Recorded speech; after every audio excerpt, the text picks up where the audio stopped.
Okay, so I'm watching Monday Night Raw because it is Friday and I have 24 hours to make a Raw review, NXT review, SmackDown review, and SummerSlam Night 1 predictions. That all need to happen by tomorrow night. So tonight, I can definitely get the Raw review to you. Tomorrow morning, I should be getting the NXT review, and then also tomorrow, the SmackDown review and Night 1 predictions, and then Sunday, it will be Night 1 review and Night 2 predictions, and then the Monday, it will be Night 2 review. And so on and so forth.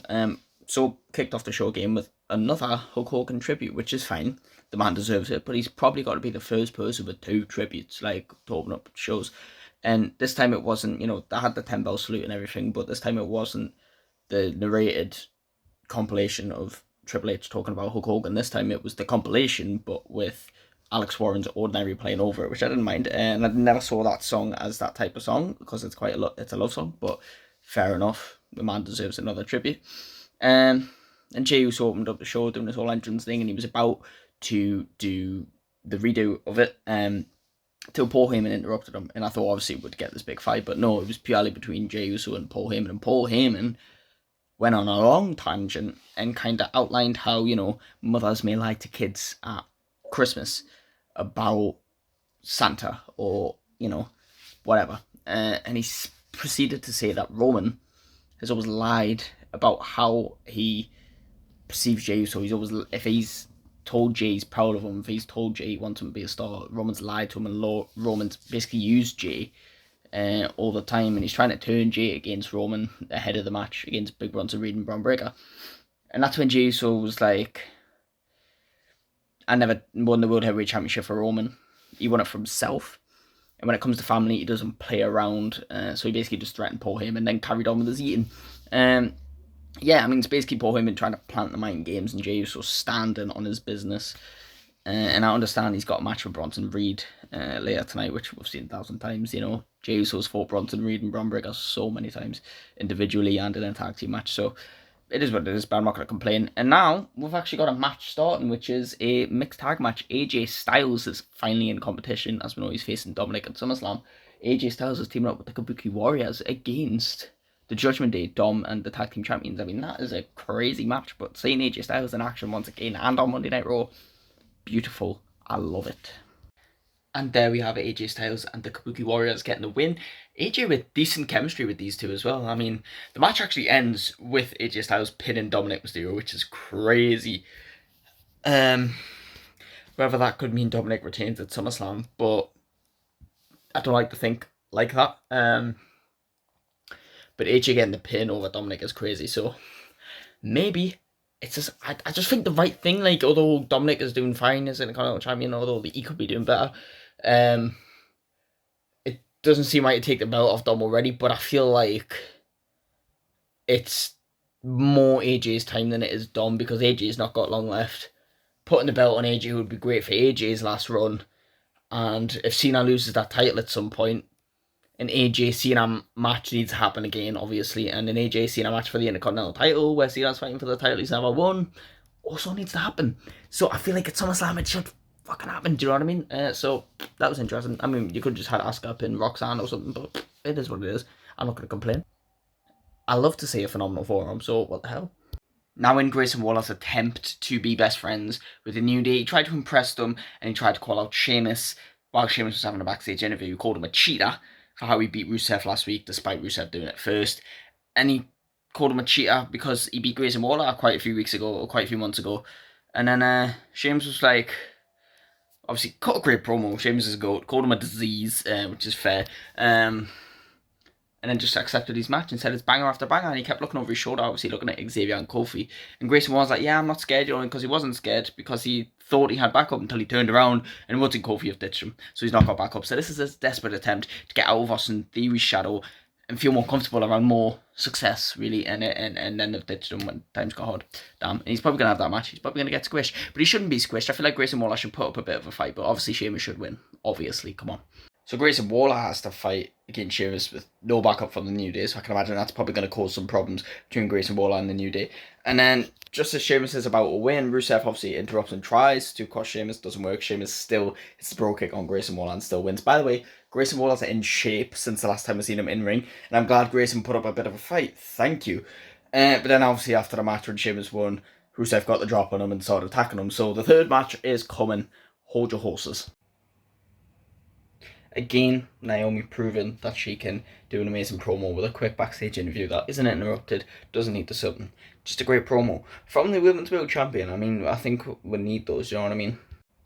So Paul Heyman was talking to Bronson Reed backstage and was saying with Seth gone, it feels like they have no leadership, or people are saying they have no leadership, and that's when Bron Breakker was like, yeah, we do. And Bron sort of appointed himself as the leader. He spoke words of wisdom and words of motivation into Bronson Reed until Bronson Reed was like, I'm going to squash Jey Uso tonight. And this is crazy because I'm actually getting Seth's faction, and it is actually genius. The problem is, it's nothing like Paul Heyman's The Bloodline, where it's not in your face. I feel like this faction is good to someone who really understands it. And that is me. I do really understand it, but again, it doesn't scream good until, like, you really deep it. Right, Seth started this faction with Paul Heyman because Paul Heyman had the power to make moves happen. Seth, as the visionary, had the vision. He picked up talents like Braun and Bronson because they were talented in the ring, but they lacked that character, they lacked that stardom. And Seth, with his brains, his vision, his knowledge and experience of the game, and Paul with his power and his authority, were able to make moves for Braun and Bronson. They were able to teach them to bring that drive, that passion, that character, that knowledge out of them. So the fact that Seth, while he's gone, Braun is now able to lead not only himself but Bronson as well, and he's able to know the moves because Seth has installed that upon Bron Breakker, and Bron Breakker is now able to pass that into Bronson Reed. And this is what Seth is doing. He's taking those people who have potential to the next level, and he's doing it in a way that screws over the whole of the roster because you've got to do it by force. You've got to enforce that power because being the nice guy won't get you nowhere, and Seth knows that.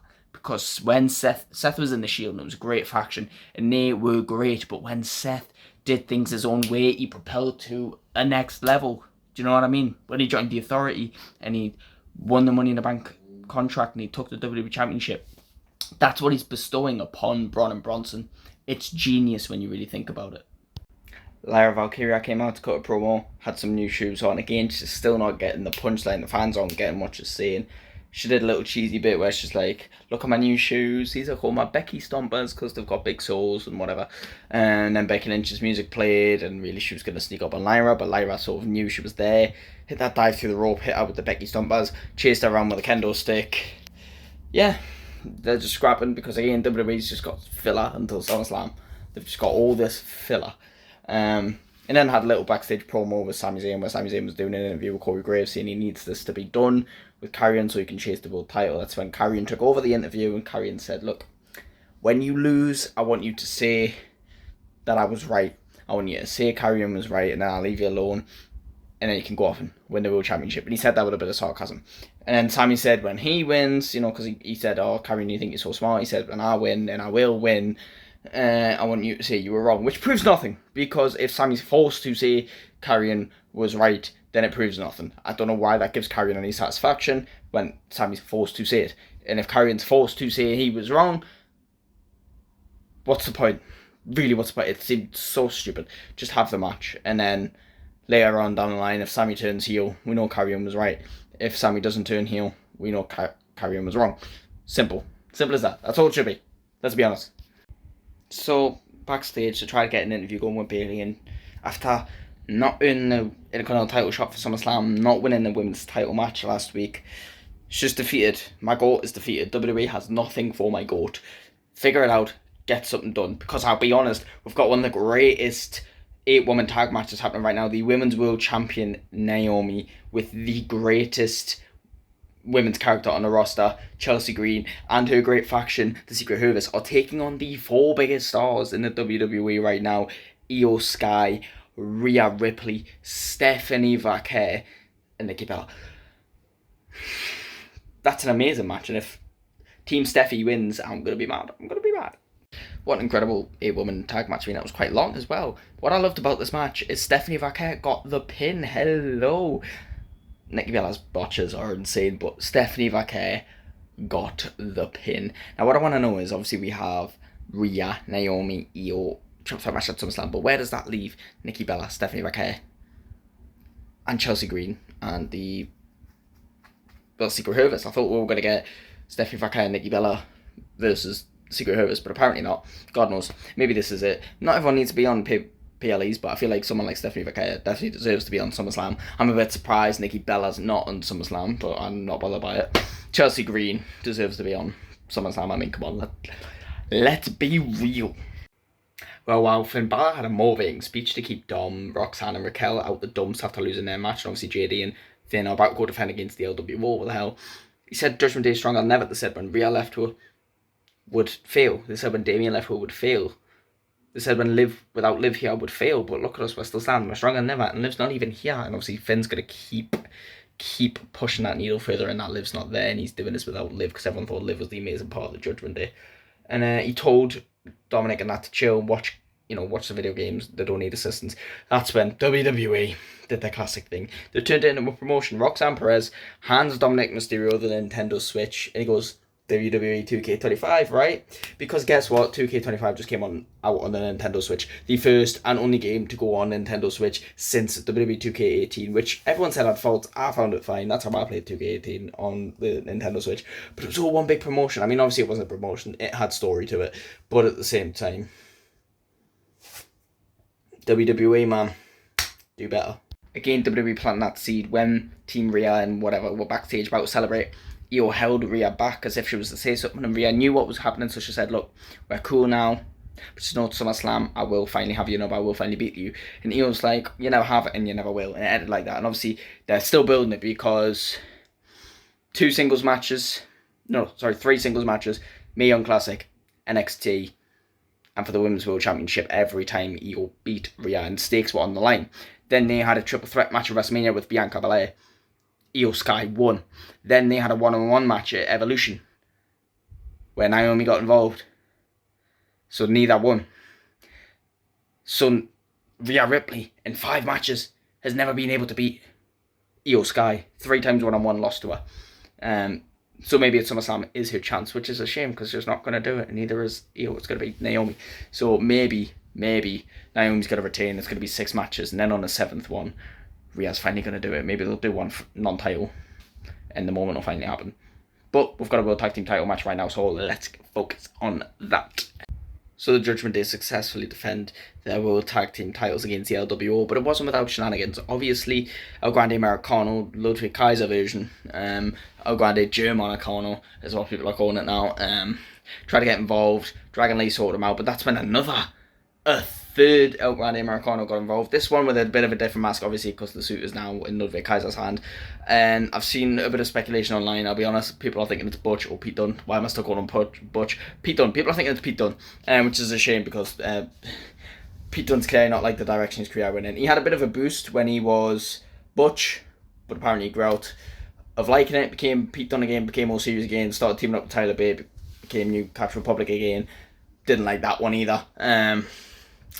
God knows. So people are calling this one El Grande Britannicano.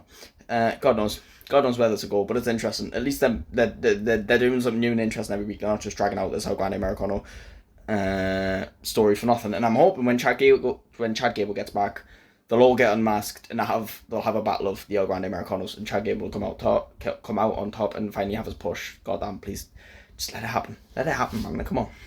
I mean, what a promo CM Punk's just delivered. You know I don't like to recite promos, but Gunther obviously came out here and said he shut CM Punk up, and that's when CM Punk came out, give his whole rant about how much he loves wrestling and how much he's earned the right to be arrogant, and Gunther hasn't, and how he doesn't do drugs, he doesn't do alcohol, but yet he knows what addiction's like because he's addicted to wrestling, he's addicted to fans, whatever. Quite a great promo. Let's just put it that way. A great, nothing like too, oh my god, but it was just a fantastic promo. He knows how to get the crowd going, and he's built the hype for that World Heavyweight Championship match at SummerSlam, and he said he's coming out as World Heavyweight Champion, and I believe him.